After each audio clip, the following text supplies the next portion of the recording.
Merry Christmas, my family at Unity of Grand Rapids. This is Joseph Drolshagen, and I hope you have a Merry Christmas and a Happy New Year.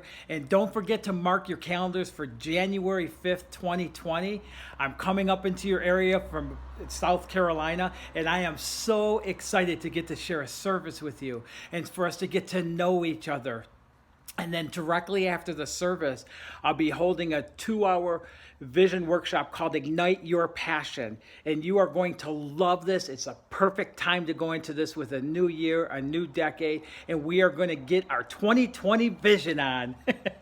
Going into the new year, we're going to look at some of the things that hold us up in our life, that self-sabotaging behaviors, the limitations that we place on ourselves, and how we overcome those hurdles. And then we are going to create a dynamic vision for your life that you can, when you walk out those doors, you'll have, not only will you have a vision, but you have tools on how to apply that, and even things on how to overcome that self-sabotaging behaviors, those limitations. So mark your calendar for January 5th. I just can't wait to get there and meet you all. Have an awesome holidays, and I'll see you then.